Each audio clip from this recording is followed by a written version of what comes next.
Hope everyone's doing well. This is a Guitar Diary update, just checking in to let you know how the week's been going. It's been tough without my proper amp. I'm still running on the world's tiniest amp, which we did record Green Day's American Idiot in. It sounds actually quite good for this one.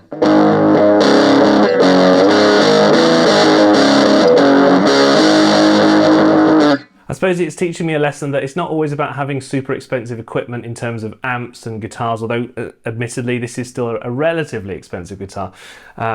But yeah, it's just making me think about kind of, I don't know, what is tone, and is there kind of something that defines a guitar player despite whatever equipment that they're using? And I guess that's kind of true. Like, everyone has their own patterns that they like to use. You could probably tell a guitarist if you're listening to them and no one told you who was playing. You could probably tell just by some of the stylistic things they do.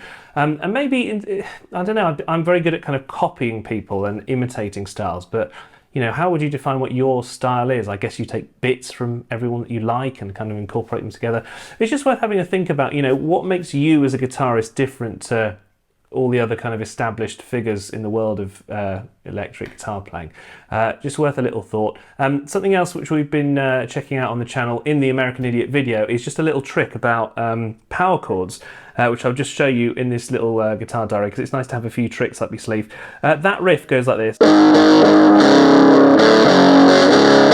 There's a whole video dedicated to that, but the main thing to mention is that you've got your power chord, which in this case has 3 notes. When you're moving over strings, you just take the 3rd finger off and don't play the bottom string. So you're going from to this. And then when you move down, it's 1, 3, 4, so those 3 notes. And then when you slide up, you just take the 3rd finger off.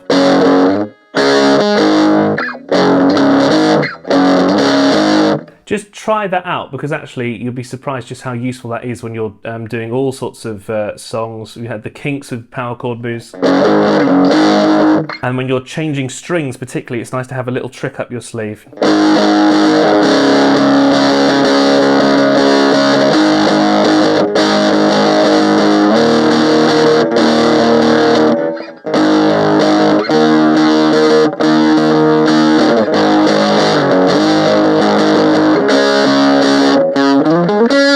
Just get that one in your arsenal, you might find that it's pretty handy. Also, I'm just working on a few more tabs, but still looking for suggestions if you have any of songs that you'd like me to play. I've got a Kiss one, a Beatles one in some of the comments.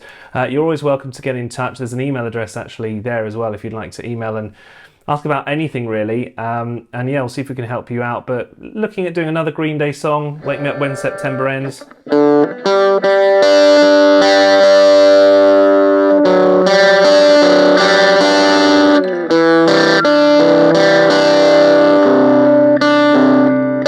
Good for our little alternate picking patterns here.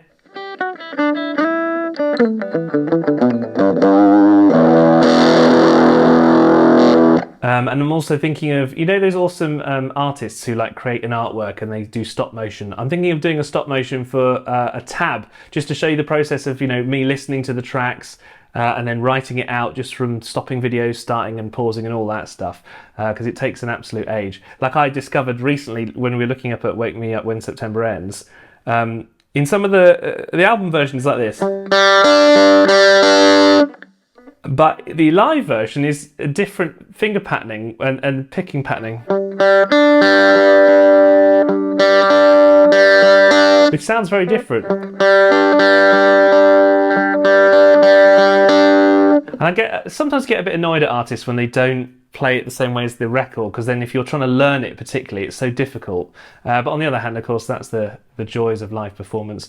So I'm also thinking about, because I'm a classically trained violinist as well as someone who plays a bit of rock guitar, doing a few rock covers but on the old violins. I might plug it into a wah pedal and see how we go with that. There's just a few ideas that I've got for the channel. But anyway, do get in touch. Like I said, email down there. You can subscribe, and we'd love to hear from you. Thanks for all the comments so far. We're nearly getting to 500 subscribers, which is very good for such a short time. And we'll just keep doing what we're doing. And thanks for watching. I'm off now to get a tattoo so that I can be more rock and roll, maybe not.